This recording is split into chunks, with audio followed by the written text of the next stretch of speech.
की गई, क्या विषय है? सबको ये बताने के लिए ये प्रेस कॉन्फ्रेंस बुलाई गई थी कि 1 अप्रैल से लेकर 30 अप्रैल तक के जो हमारा NH 53 है, जो कुम्हारी से आगे हमारा जो ब्रिज पड़ता है, उसमें कुछ निर्माण कार्य चलने वाले हैं, जिसके कारण ये रोड पूर्णतः बाधित रहेंगे।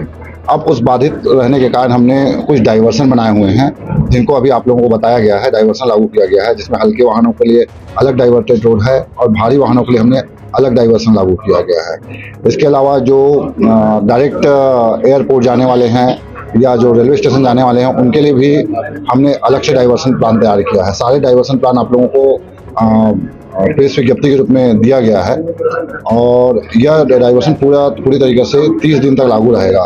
तो ये आम जनता को हम अपील करने के लिए प्रेस कॉन्फ्रेंस बुलाई गई है कि आप सभी को ये ज्ञात रहे कि ये जो रोड है निर्माण स्थिति में रहेगा, जिसके कारण डाइवर्सन लागू रहेगा। डाइवर्सन के लिए हमने अलग अलग चौक चौराहों में डाइवर्टेड रूट का प्लान भी तैयार कर दिया है। अलग अलग माध्यमों से आपको सूचित भी किया जा रहा है। आप अगर इस रूट में यात्रा करना चाह रहे हैं तो सबसे पहले उन प्लान को देख लें, पढ़ लें और उसके बाद ही उसमें आगे यात्रा करेंगे। क्योंकि चौधरी साहब बताएंगे कि आज ट्रैफिक पुलिस के द्वारा एक बैठक आयोजित की गई थी, उसमें किस तरह के आप लोगों को ट्रांसपोर्टर को उसमें ये है कि 1 अप्रैल से कुमारी का जाने वाला रायपुर जाने वाला फ्लाईओवर को बंद कर रहे हैं और वो उसकी समय सीमा जो है 1 महीने की रखे हैं। हो सकता है कि वो पहले भी हो जाए, पर उम्मीद कम है कि पहले हो पाएगा, शायद 1 महीने से ज़्यादा लग जाएगा।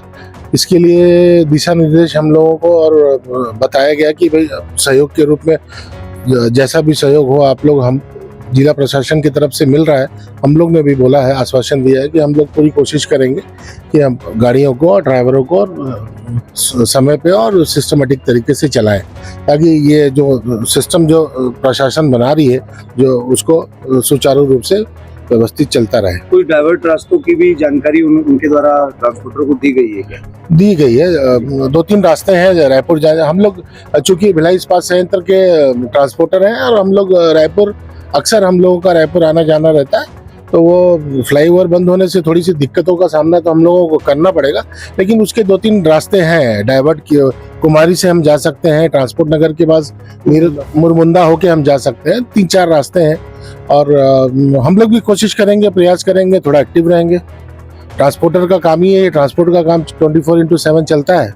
हम लोग भी इसमें सजग रहेंगे। हम लोग ने अपने तरफ से सारे लोगों ने आश्वासन दिया है सहयोग के लिए कि हम लोग से जो बन पड़ेगा हम लोग पूरा सहयोग करेंगे। ड्राइवर और हेल्परों को किस तरह का दिशा निर्देश आप लोगों को? ड्राइवरों को यही समझाया जाएगा कि भैया वो समय का बिल्कुल पाबंदी रखें और बिल्कुल लापरवाही ना करें और नशा बिल्कुल ना करें इस समय पे। हाँ, अगर कोई गाड़ी खराब है तो उसको तुरंत हम काम में नहीं लेंगे, पहले गाड़ी का काम कराएंगे फिर भेजेंगे। जाम ना लगे ताकि जाम की स्थिति निर्मित ना हो और कोई दिक्कत परेशानी जिला प्रशासन को किसी ट्रांसपोर्टर से या किसी गाड़ी के कारण ना उठाने पड़े। आपका नाम? मैं Anil Chaudhary, Bhilai truck trailer transport association कार्यकारी अध्यक्ष। नए रायपुर तरफ जाना है तो वो पाटन होते हुए मनपुर होते हुए नए रायपुर तरफ भी जा सकता है।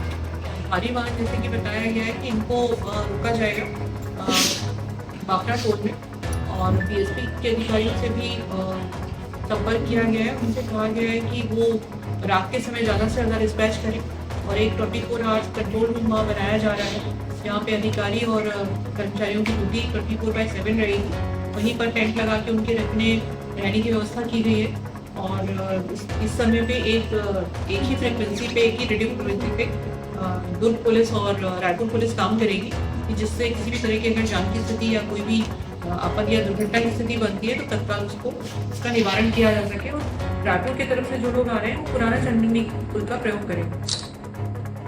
और रेत की गाड़ियाँ, नेगेटिव गाड़ियाँ काफी मात्रा में चल रही है। जान माल की सुरक्षा के लिए किस तरह के उपाय किए जा रहे हैं और किस रात को कहते हैं जो लाइट वगैरह प्रकाश व्यवस्था चारों ओर है कि नहीं है जिन जगह पे आप? नहीं, जहाँ पे डाइवर्सन किया गया है वहाँ पे 24 घंटे लाइटिंग की व्यवस्था की गई है। इसके अलावा दोनों तरफ क्रेन, जहाँ पे डाइवर्ट होगा वहाँ पे क्रेन की व्यवस्था की गई है।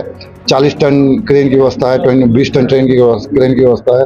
इस प्रकार से हमने क्रेन की व्यवस्था की हुई है। इसके अलावा हमने एक पूरा ड्यूटी प्लान तैयार किया है, जिसमें हमारे जो जवान हैं वो 24 घंटे के उसमें ड्यूटी करेंगे, पूरे 24 घंटे के लिए ड्यूटी लगेगी और पूरे एरिया को हमने ऐसा सिक्योर करके रखा ताकि कोई बड़ी दुर्घटना ना कर सके। हादसे में लोगों की जान ना जाए उसके लिए किस तरह का प्लान है आपका? और उसके लिए भी हमने सारी गाड़ियों को, जैसे कुछ जगहों पे हमने गाड़ियों को जैसे मान लो भीड़ बढ़ गया या फिर कहीं पे रुकवाना है, तो उसके लिए भी हमने अलग से प्लान तैयार करके रखा हुआ है।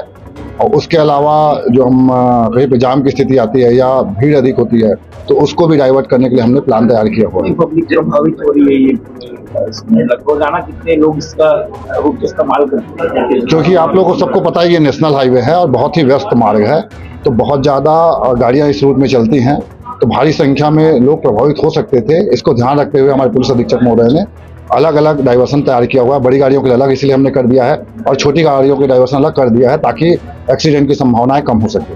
क्योंकि लोगों को लंबी दूरी का सामना करना पड़ेगा, शहर में लगातार चालानी कार्रवाई हो रही है जो कि स्वागत योग्य है, लेकिन क्या कहते हैं अब चूंकि उनको काफी दूरी का सामना करना पड़ेगा, तो क्या वहां पर भी चालानी कार्रवाई होगी कि थोड़ा उसमें राहत देंगे? चालानी आप देखे होंगे, हम चालानी कार्रवाई उन पे कर रहे हैं जो हेलमेट नहीं लगा रहे हैं या फिर जो यातायात के नियमों का पालन नहीं कर रहे हैं। यातायात के नियमों का पालन करेंगे तो किसी प्रकार की कोई चालानी कार्रवाई नहीं होगी। यातायात पालन करने से एक्सीडेंट और इन चीज़ों से भी बचाव होगी।